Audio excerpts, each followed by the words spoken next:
remember not too long ago, I was talking to a couple, and it was before church, and for a while they had been looking for a new job, and it hadn't been going well, but on this particular Sunday, they came in with a big smile on their face, and she says, "We landed a job." Well, didn't land. Actually, we got asked to do 2 different jobs at the same time. And we got 2 job offers. And I thought, well, that's not bad. But I could see it was a dilemma in their face. They're like, we don't know what to do. They both seem like good offers. And so I'm like, tell me about them. As they're talking about these job offers, I'm hearing, they're just looking for signs. You ever been in a situation like that? You're like, I'm just looking for a sign. I want to hear from God. And you're like, well, that's a good thing. But, they were kind of looking for signs everywhere. You're like, well, a black cat went in front of my car. I think maybe God's trying to tell me something, This person said this to me, so maybe God's trying to speak to me, you know what I mean? And so I'm just listening to this, and at some point, kind of innocently, I just said, hey, that's great and everything. Have you ever considered just writing both jobs down on a piece of paper, and then the 2 of you just talk through the pros and cons of each one, and see what you end up with on paper? And right about that time, I realized there was this awkward silence, and I kind of looked up, and I could see, and they had this look of astonishment on their face, as if I had just grown a 3rd eyeball or something on my head. And I'm like, what's going on? And they're like, no, we're trying to find a sign from God. We know that that's probably going to happen. They were looking for a burning bush, if you're familiar with that story.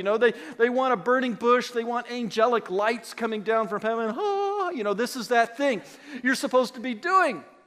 And so they look at me and go like, isn't that how it always happens? And I said, no, actually. Not every decision you make in life is a burning bush moment. Not every time are there going to be angelic lights coming down from heaven, pointing exactly to this thing at this time, go this way. It doesn't always work that way. I don't know about you, but it doesn't always work that way in my life. In fact, if you're familiar with the burning bush story, I would ask you, how many burning bushes did Moses get in his life? Only 1, right? Not every decision we make is a burning bush moment. And so if you look at me and say, Jason, what is like the biggest challenge you face in life? Like, what do you struggle with the most? What is the thing you wrestle with all the time? I'll tell you very easily what it is. It's living in the tension in my life between what I call counting the cost. In other words, doing your homework, gathering the data, learning what you need to learn, and stepping out in faith. That I live in that constant tension, like how much of this is mine and how much of this is God's? And where is that line? Where does it begin? Where does it end? And I want to tell you, if you know the answer to that, I desperately need to talk to you after the service. Because I don't know about you, I think some of you probably have felt this at times in your life, live in that tension between, is this a step of faith or is it a matter of stewardship? Am I called to weigh the data, to look at the facts, to learn more, or am I supposed to just trust God as I step into this thing? Well, today we're going to look that Nehemiah lived in that tension. We're in a series called Nehemiah, and we're about 3 weeks in. We're going to look at that tension that Nehemiah had to wrestle with as well and learn a little bit about how he engaged that tension. Now, you might be new to this series, so let's try to catch you up a little bit. Nehemiah was a man many centuries ago that God put a burden on his heart to go back to Jerusalem and rebuild the walls that had been torn down. The people that were living in Jerusalem, the remnant that was left in Jerusalem, were left open and vulnerable to attack and to be taken advantage of by the city-states around them. And so Nehemiah had this burden on his heart to go back and rebuild the walls of Jerusalem. And he asked permission of the king of Persia, and he got the permission. He even got the supplies and the tools he needed to go back and do this thing. When he got back to Jerusalem, he first went out at night and he inspected the walls and the gates to kind of get a gauge for, hey, how bad is this? What needs to be done? Try to see the scope of the work that needed to be accomplished there. And then he went back to the people in Jerusalem and he cast vision. He said, listen, we're going to do this thing. God has sent me for this time to do this thing. We're going to rebuild the walls of Jerusalem because it's a good thing, right? We need to rebuild the walls. You need to be protected. You need to protect your families. You need to protect your jobs. You need to protect all of that. And everybody was on board with this. Only they weren't. Not everybody was on board. He would find out that not everybody was on the same page. Not everybody agreed with what he was doing, which gets us to a first principle today that we need to kind of understand and wrestle with. If you are a leader, if you're a person who manages people or leads initiatives, whether you are Christian or not, this truth is real and you will experience it. If you're going to walk a group of people, whether that's in your family or at work, wherever it may be, if you're going to guide a group of people through a season of change to say, we can no longer do things this way, status quo isn't going to be good, we have to move forward and advance the cause down the field, we've got to go somewhere else, do something else, look at it differently. If you're going to walk with a group of people through change, and if you're going to lead it, you need to know this: you will face opposition. You will. No matter what, you're going to face opposition. And today, we're going to look at Nehemiah, who indeed did face opposition because not everybody was on the same page. Not everybody liked the idea of rebuilding the walls. Not everybody got on board. And I want us to learn a couple different things. And so I'm going to encourage you, if you've got your worship guide today, to write it down as we walk through this, because I think this is important not only to learn today, but I have a hunch we need to review this during the week, because some of you might be walking through a season of change. Some of you might be walking a group of people through change. And these things that we're going to learn from Nehemiah today, not only about the tactics our enemy uses, we're going to look at some of the things that you can recognize and you can see these are pretty standard tactics. When you lead people through change, this stuff's heading your way. We're going to look at that, but I also want us to look at what is Nehemiah's response to the tactics of the enemy. And I think a few of them are going to surprise us, and I think we're going to learn a lot from this. And so as we open this story to learn more from Nehemiah, we're going to be in Nehemiah chapter 4. And so if you have your Bibles or your electronic device, I encourage you to turn it there. We're going to also put it on the screen there, as you can see. And I just encourage you, follow along any way you are most comfortable. Let's learn from Nehemiah how to walk through a season of change.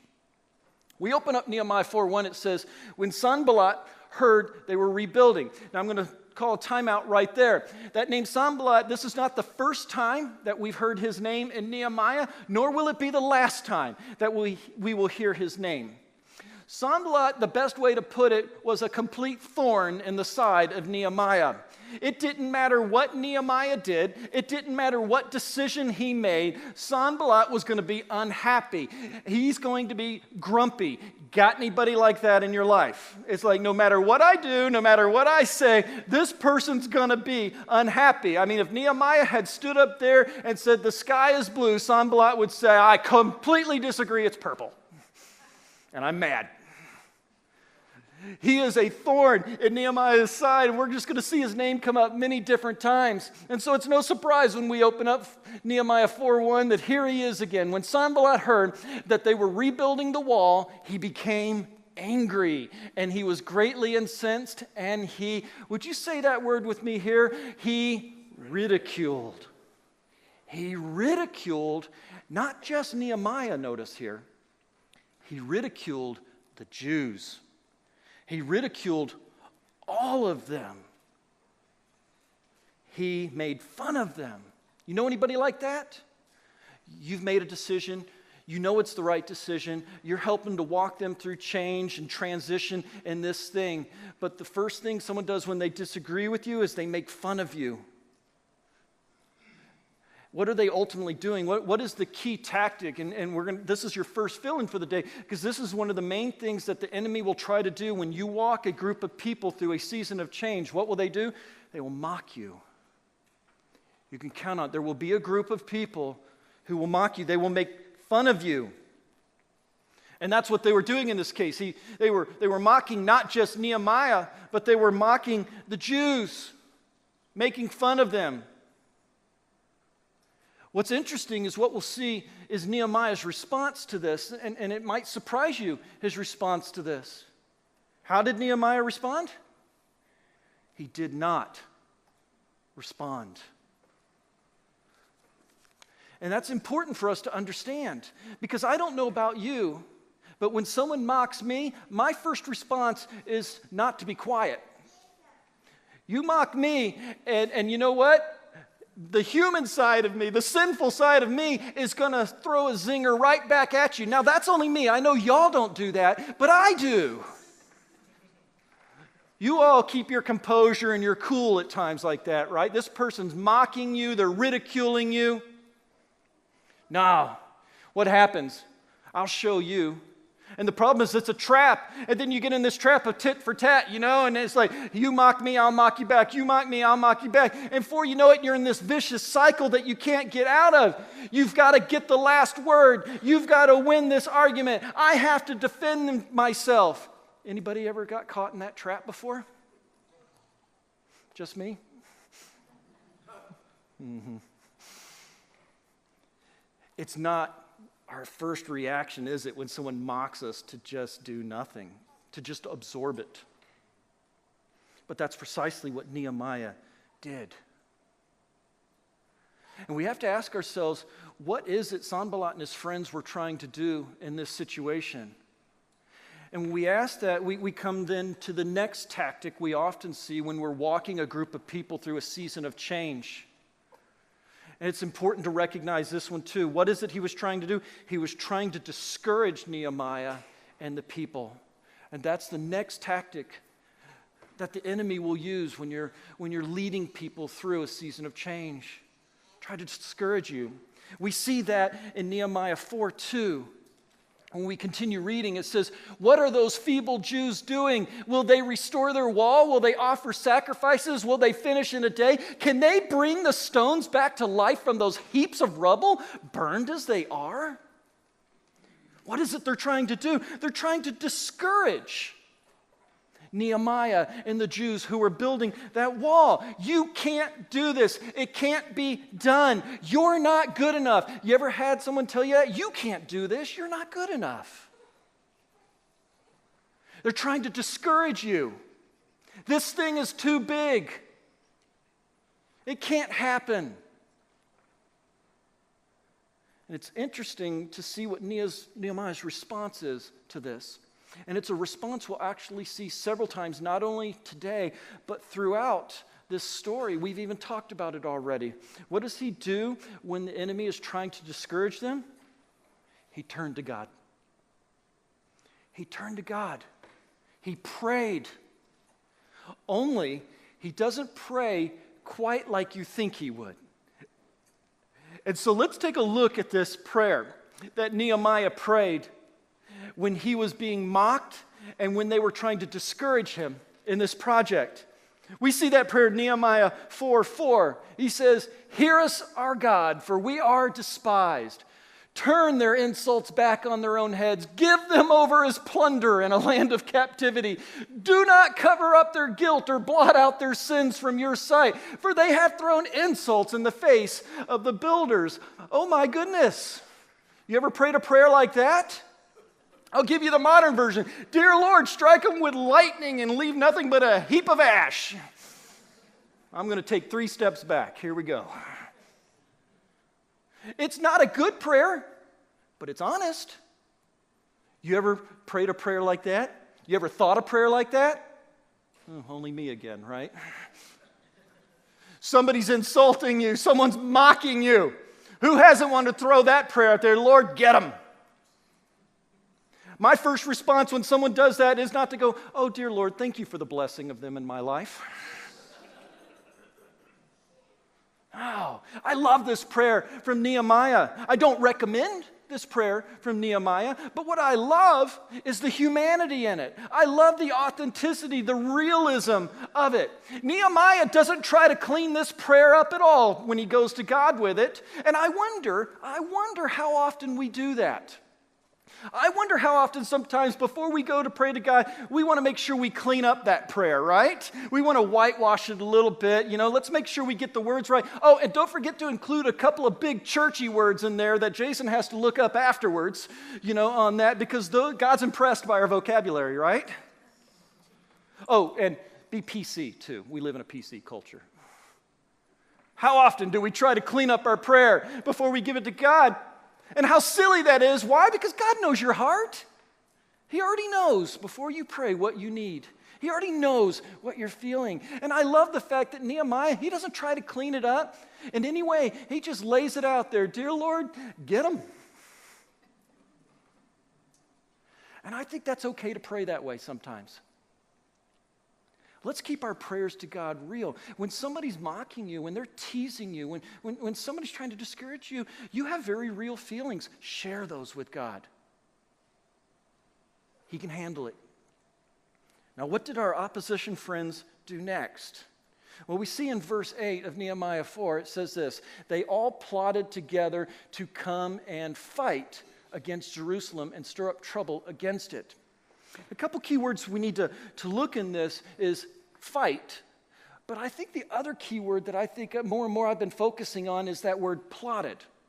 The reason I say focus on that word is because they never actually did this thing.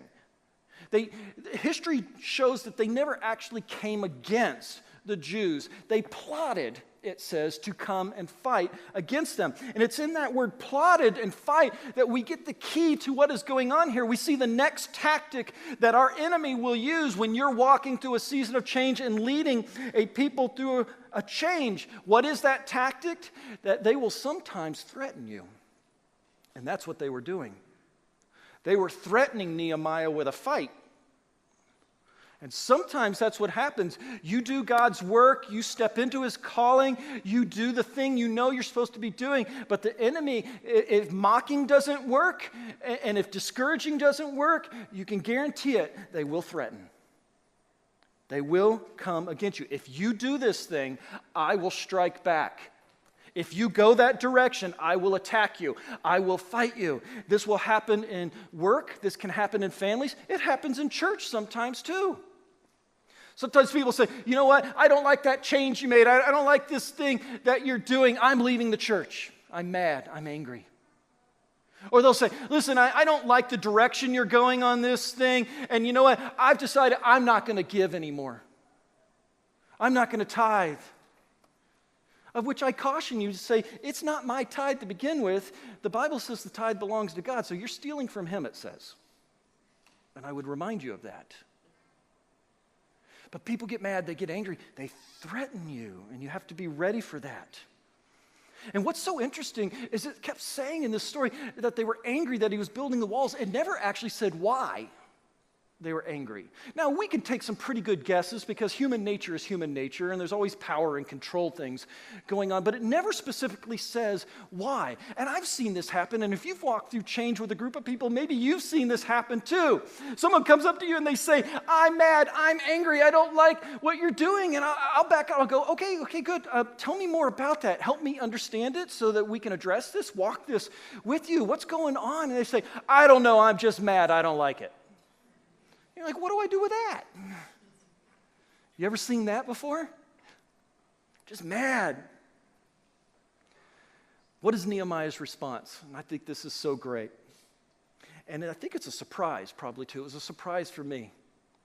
His response to the threats was this: he created a plan. Interesting. In other words, he took it seriously. He was listening. He paid attention. He prepared them for the possibility that this might really happen. What did he do? Well, he took a group of people, he put them on the wall to keep watch in case the enemy would arrive. He told the workers that they needed to work with their weapons by their side. He took another a group with him as a communication system so that if the enemy did arrive, they would be able to blow their horns or send messengers quickly to get people where they needed to be so that they could thwart the attack. He planned and he enacted that plan. This is that tension now that we talked about earlier. Because we have to ask ourselves, wait a minute. So they made a threat. What's the big deal? Didn't Nehemiah trust God? I mean, God sent him here to do this thing. God gave him this thing to accomplish. Didn't Nehemiah trust God? Shouldn't he just say, hey, we're going to trust God in faith to make sure this thing doesn't happen? So we're stepping forward. Keep building. We're not going to do anything about it. We're just trusting God in this thing. Why did Nehemiah enact a plan? You see the tension here? And what we'll see is this great response in Nehemiah that I think we have to learn. Because I think this tension is real, and I think it happens many times in our lives. Am I going to trust God in faith, or do I need to step forward in stewardship on this thing? Do I need to be good steward with this new data, this new information, this new thing? We see the key in Nehemiah 4:9 when he says this, but we prayed. And notice, here's that reoccurring theme again. Nehemiah often when faced, not often, every single time he was faced with a decision or he was at a crisis point or a fork in the road, his first go-to was always prayer. But we prayed to our God and posted a guard day and night to meet this threat. Now, we've got the words prayer and posted highlighted there. And those are important words, but if I had to pick one word in this entire sentence that I think is the most important word, it's the word and. I think sometimes we approach this tension between faith and stewardship as an or. Oftentimes, we often present it in the case of it's either faith or stewardship. It's either trust or counting the cost. Which is it? And what we learn from Nehemiah here is an important leadership idea. And if you're walking through change or walking a group of people through change, this is an important leadership moment to remember. Nehemiah embraced the and in this. It wasn't one or the other. He did both. And he said, yes, we're going to pray in faith and trust God, but we are also going into action. We're going to enact a plan. We're going to be smart. We're going to be shrewd in this situation. And I think we have a lot to learn from Nehemiah on this. If you are facing opposition, if you are leading people through change, embrace the and. I think sometimes we do one or the other. Like we step out and just say, I'm completely doing this in faith. And maybe there are times in your life that might be the case. But I think we also have to embrace the and say, no, I'm going to need to count the cost, do my homework. Facts are my friends. I need to learn something from this in stewardship. Our opposition friends aren't done yet. I wish they were.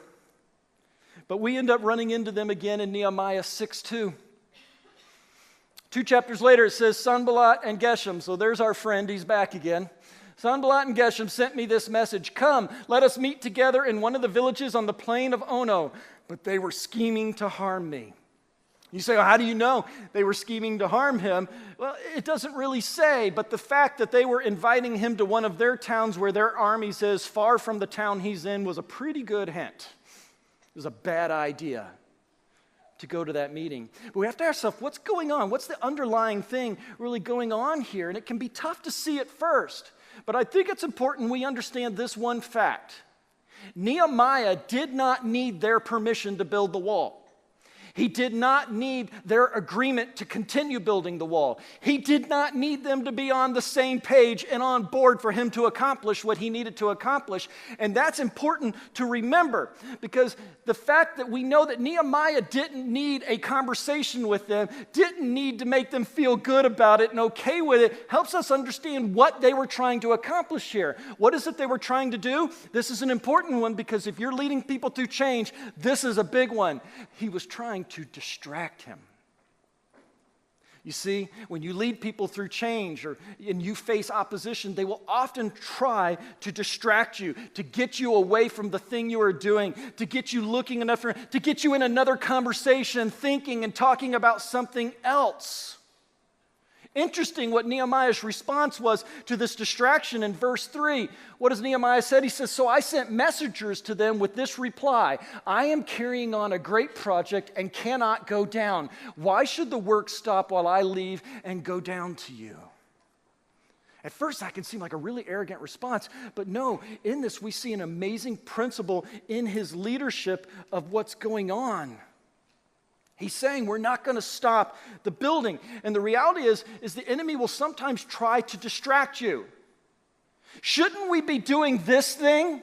Isn't this thing important? Shouldn't we be helping these people? Isn't this thing important? And the answer is, it might be. This might be a good idea. It might be that this is important.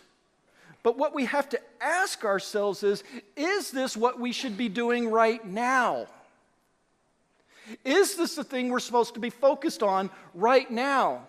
I get it. This thing might be important. It may even be a great thing to do later, but we have to ask ourselves, at this time, in this season, is this what God is calling us to do?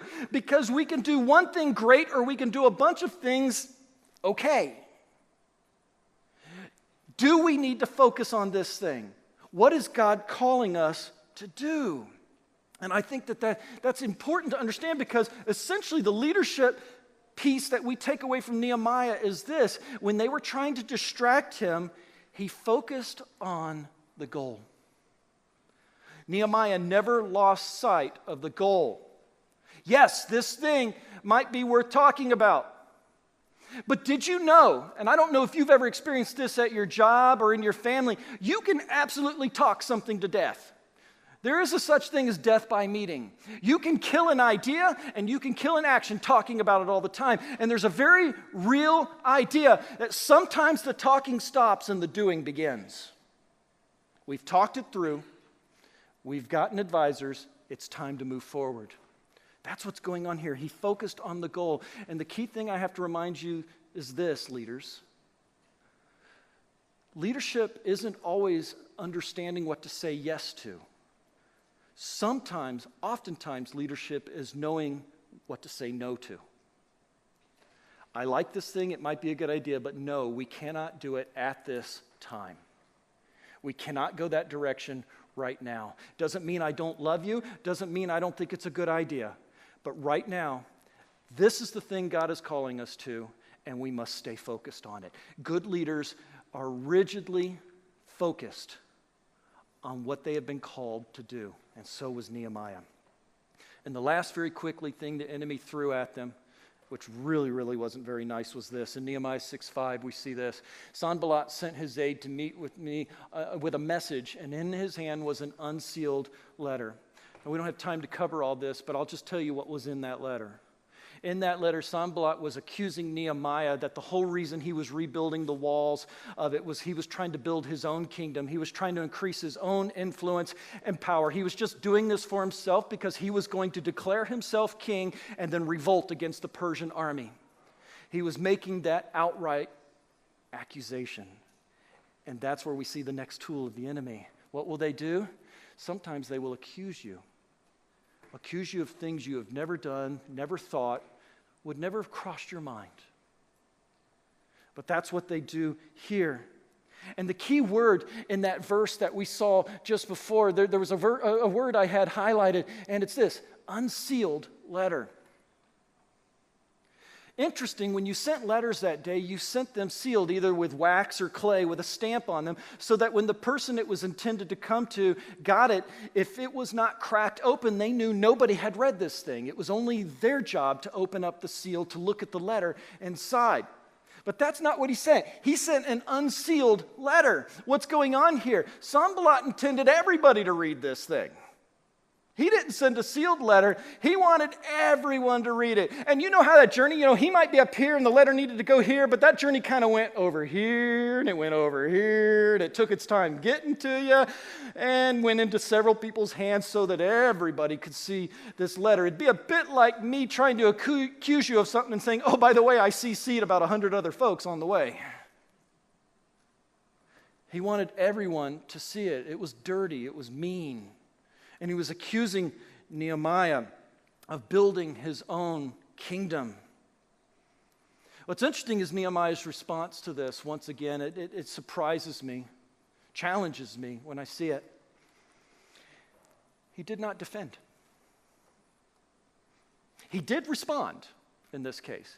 And all he sent back was a letter saying, you're making this up in your head, which was truth. But he did not feel the need to defend. He didn't form a council to discuss it. He didn't grab a lawyer and sue him for slander and libel. He chose not to defend. But it's interesting, once again, the response we see in Nehemiah 6:9.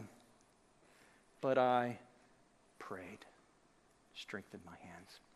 And we see this pattern from him. He is attacked.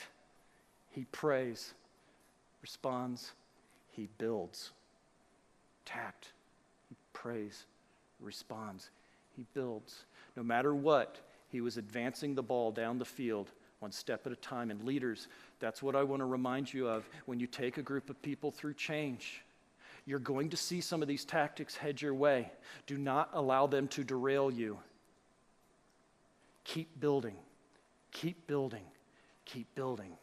One piece at a time, which gets us to our so what moment. 3 real quick things to remember that we've talked about already today, but are important takeaways. If you're going to walk a group of people through change or a season of change, the first one is this: don't forget who you are. Do not forget who you are. In all the noise and all the confrontation, remember that God called you to do this thing. You are the leader. Stand strong, stand bold. It is your role. Be confident. God gave you this burden, and he put you in this situation because he expects you to accomplish what he is calling you to do. Stand bold, stand strong. The second thing I would remind you, and we talked about earlier, but it's just a great reminder here at the end. You will face opposition. You will face opposition if you're going to lead a group of people through change. Nehemiah did. Jesus did. We must be prepared to walk through that. Be ready for it. Don't give in. Don't get discouraged. Don't get distracted. Don't let it derail you. Don't fall into the enemy's traps. Nehemiah didn't. Learn from him. Don't fall into their traps. And the last reminder, as we've discussed already, is this: it's prayer and preparation. Embrace the and. As leaders, sometimes we can lean one direction or the other. I would embrace you more and more to ask yourself, what does the and look like? What does it mean, yes, to step out in faith? How many times do we go out and try to do things by our own energy, by our own endeavors, and forget to take it to God in prayer? I would encourage you, bring all things to God in prayer and step out in faith. But also, God gave you a brain. It's given to you in stewardship, and he wants you to use it. Count the cost. Be shrewd. As you walk a people through change, you will need to make good decisions based upon the data that you have. And when you do so in stewardship, you are honoring God. And so it's both faith and preparation. May we live in the end. Let's pray.